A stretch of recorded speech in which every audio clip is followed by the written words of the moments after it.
Naiintindihan ko yun kasi ganyan din ako everyday. Everyday tuwing bumigising ako sa umaga at nakikita ko yung sarili ko sa salamin. Nabibigla din ako. Hindi ko matanggap ng ganun kadali na. Ang galing ni Lord, no? Nakagawa siya ng ganito.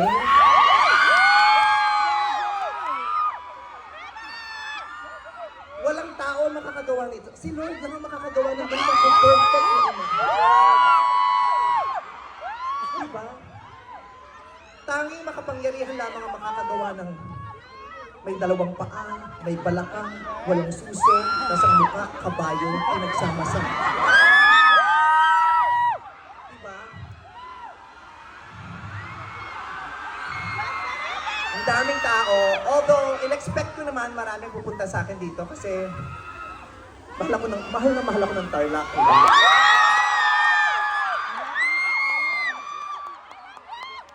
Kung saan panig ako ng mundo nakarating, iba't ibang lugar sa Maynila, iba't ibang lugar sa Pilipinas, iba't ibang lugar sa mundo, pero tanging sa Tarlac lang ako nakakita ng sa ibang magmahal ang mga taga-Tarlac. Totoo, busina. Diba? Ang sarap-sarap nyo magmahal, nararanasan at nararamdaman ko yung araw-araw.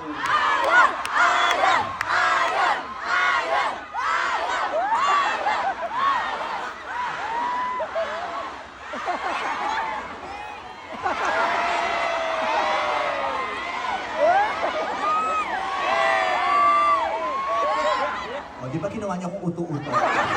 Ginawa niya ako ro. Bilis lang ako ng konti kasi mapapagalitan ako ng asawa ko. Baka pag-uwi ko sabihin ko sa akin, at kayo suot mo, pok-pok ka ba?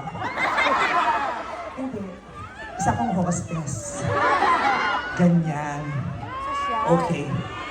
Masayang-masaya po ako na bumalik dito upang magpasalamat sa inyong lahat sa buong Tarlac, pinangungunahan ni Governor Susan. Yap, isang ba si Governor Susan? Sa pamumunan, gusto kong pasalamatin kayo lahat dahil #1 sa Tarlac and the breadwinner is... Sino na nakanood na yun, the breadwinner is? Sino na nakakilala sa pamilya ni Bambi Salvador? Maraming salamat. Ang hirap sa inyo, masyado kang mabait! Tayo na, sino ba nagsabi na mag-breadwinner dapat sila? Dapat mapanood niya para alam niyo kung ano yung mga linyang tingin sinasabi ko dito sa entablado. Ayan, at hanggang ngayon, araw-araw, kahit tapos na yung Pasko, ay araw-araw magbibigay-bugay tayo sa mga breadwinners. At isang buong gabing ito ay inaalay natin sa breadwinners dahil sa magandang pagkakataon na may kapistahan, may festival na sinaselebrate, ito yung mga pahinga nila. Yung mga panahon na tumatawa ba sila, na-entertain sila pagkatapos ng kanilang mabigat na gawain sa buhay, sa bahay, o sa kanilang matrabaho. Kaya naman, we honor the breadwinners tonight at sa mga susunod pang mga araw.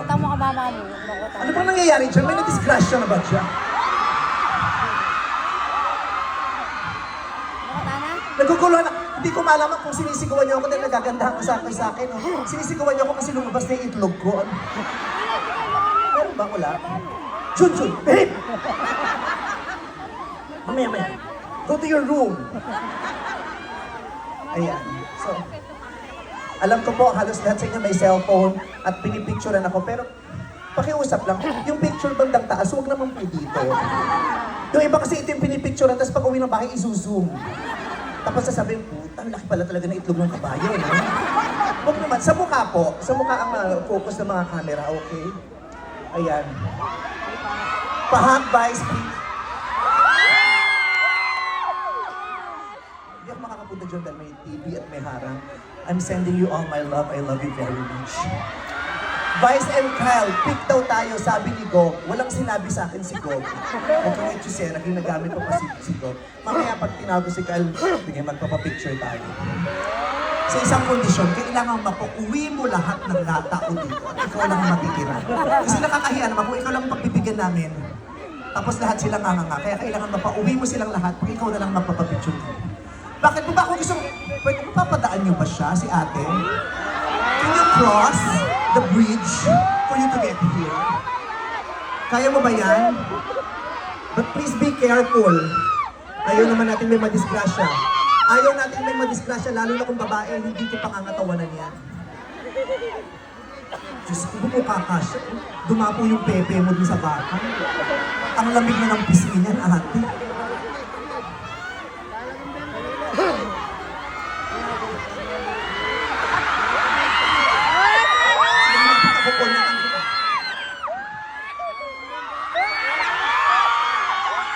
Ano?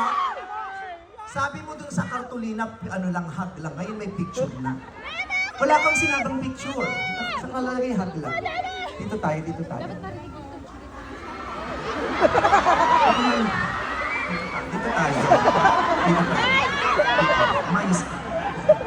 Picture. 1, 2, 3. Oh, kasalanan mo, hindi ka nag-adjust. 1, 2, 3. Video yan, di ba? Sabi mo picture. Ang dami mong request na. Oh. Anong, tigan mo ako, anong pakiramdam na mas mukha kang lalaki sa akin? Ano pangalan mo? Danica! Tignan mo nga naman, ang pula ng labi mo. Lipstick ba yan o nagdudugo yung bagang mo? Lipstick, kasi amoy bagang eh. Lipstick talaga. Danica, taga saan ka? Taga Tarlac ka o lumabas ka? Saan sa Tarlac? Tibagan po. Tibagan. Malapit lang ba dito yun, yung Tibagan? Medyo malayo po. Ilang oras ang biyahe? 25 minutes po. 25 minutes. Sino mang kasama mo ngayon? Po yung kaibigan ko kasi Kaibigan mo.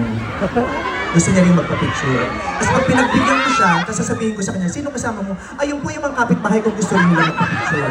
Tapos papayagan ko din. Tapos sino kasama mo? Ayun po yung mga kabarangay kung gusto rin magpa-picture. So wala nang nangyari sa atin. Diba? So galing ka sa isang lugar na kailangan pang bumayahin ng 25 minutes. Bakit kailangan mong nandito ka? Bakit gusto mong nandito ka lalo na sa harapan pa? 1 hour kami pumipila. Po kanina pa po kami 1 p.m. dito. Sinusumbatan mo ko? Kasalanan ko? Gusto mo yung humingi ako ng tawad sa'yo? Ang kapal ng mukha mo. Oh my God! Ano? Ay, manood mo na po ako ng showtime bago ko magpunta. Very good. Nagawa mo lahat ng mga assignment mo sa akin. Yan ang mga obligasyon mo sa mimi. Pag umaga, manonood ka ng showtime. Pag gabi, manonood ka ng mga videos ko. Tapos pag mayroon akong show dito, kailangan puntahan mo ako. Congratulations, nagawa mo ngayon yung mga obligasyon. Okay. So, talagang gusto mong makita ako sa malapitan, kaya maaga kang pumunta kahit masiksik ka dyan. Opo. Bakit? Gusto ko po kayo makita talaga in person po. Bakit? Para husgahan mo ako? Pag nakita mo yung mga kaibigan, nakita ko sila sa malapitan, hindi rin makagandahan. Yung pinapanood ko dati sa TV, akala ko blurred lang yung TV namin. Nung nakita ko sa personal, siya pala yung sira, hindi yung TV. Pag nakita mo yung mga kaibigan mo at nagtanong sila, kamusta? Anong itsura ni Vice ganda nung nakita mo sa personal? Anong sasabihin mo? Maganda! Number 1 sa listahan.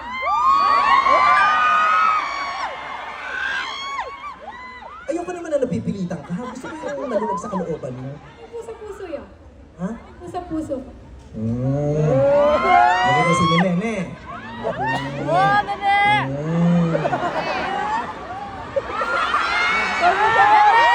Ako wag masyadong kumaway kasi naka-spaghetti strap ka yung dede mo gano'n ng gano'n.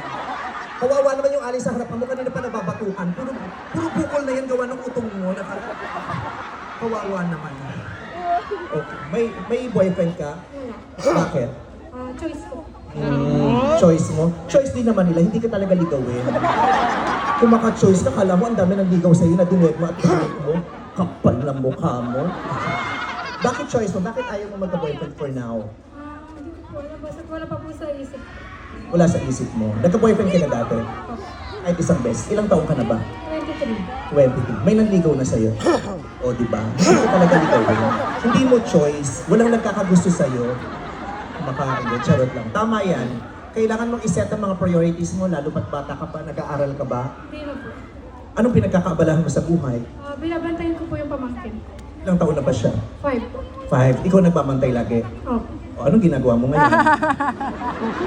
Okay. Yun ang nga lang ang gagawin mo sa buhay, hindi mo pa ginawa hanggang gabi. School. Sa school, inahatid mo sa school, na sinusundo mo. Ganyan, tulog na siya ngayon. Paalam ka naman sa akin na pupunta ka rito. Pero sa abroad po siya. Saang bansa? Jordan. Siya ang breadwinner niyo? Oh. Wow. Mabait ka naman ang kapatid. Mabait. Mukha ka talagang mabait in fairness. Masaya akong na-meet kita. Okay, give me a hug. Sino? Akitin ko din. Sana pala siya nalang tinuro mo para hindi ikaw ang pinaakyat ko. Sinong kaibigan ba? Babae din? Yeah! Puro babae yan! Puro babae! Baho-baho ang tangi-tangi! Oh my God! Tawagin ko din siya. Pwede kayo ko. Sakit ang babae. Pinukot din yung ari niya sa bakal. Tapos pag alis niya, yung nasa unahan gaganon sa bakal. Pero parang ang lansa nung ba?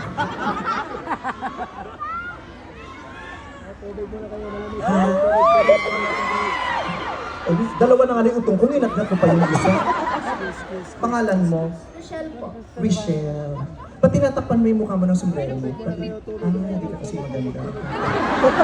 Nauunawaan ka. Ibaba mo pa. Nakakaabalan. Oh my God. Si Risha. Best of friends kayo? Alaga. Gano'n na kayo katagal magkaibigan? Since 2017. So ako pa magkukompute. 5, 17, 28 years na kayo magkaibigan. Yes po. Okay. Anong alam mo tungkol sa kanya na hindi alam ng lahat? Oh my God. Ano? Ano? Pupunta ka rito, tapos gaganyan-ganyan mo ko. Kung tinisin ko yung pimple mo sa baba. May boyfriend ka na? Yes po. Ito malandi. Ikaw, hindi ka muna rin. Kasi ito, nasa boyfriend mo? Nanonood po dyan. Nanonood doon. May kasamang ibang babae. Bali na po kami ng kaibigan ko. Sino kasama ng boyfriend mo ngayon? Siya lang po mag... Yun ang sinabi niya. Sa palagay mo, loyal yun. Yes po. Tama. Huwag kang umasang loyal yun. Hindi, joke lang. So, nandito din siya, kasama mo siya, pero magkalayo kayo ngayon. Doon po siya banda. Anong pangalan niya? I-shout out mo. Brian Feder po. Brian. Feder po. Nabasa ko kanina sa horoscope, yung mga pangalan daw ng mga lalaki na sweet, Michael. Sa 2025, yung mga Michael daw sweet. Tapos yung mga Francis daw mababae. Kasi yung mga Brian daw maliliit are. Totoo? Ano na? Ba't iniiwasan mo to? Bakit takot ka ba sa mga ganitong hugis? Kapag gano'n ng gano'n, may masama ka bang karanasan sa ganito? So, hindi mo alam. Sabi kasi sa horoscope, yung mga Brian daw, pangalan ng mga lalaki na maliit yung bird. Totoo ba yun? Ikaw daw ang nakakaalam. Alam mo daw? Ano to? Share a boyfriend, win a friend? Hindi. Na-picturean mo na ba kami? Hindi mo pa i-ready?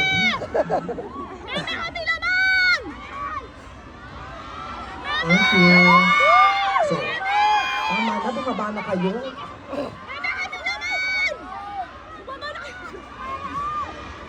Thank you very much. Thank you. Pero itong babaeng ko, gabi na amoy araw pa. Hindi-standby ka sa bubong, no? Nag-aalaga ka ng kalapate. May bubong. Okay. So kayo na, baka mapagalitan ako ni Governor Susan, sabihin chika ako ng chika. Kailangan ko pang kumanta. Nasaan yung ano ko? Yung AI yun. So, may araw na kong aawitin na feeling ko naman alam ng marami sa inyo kasi maraming bagets tonight.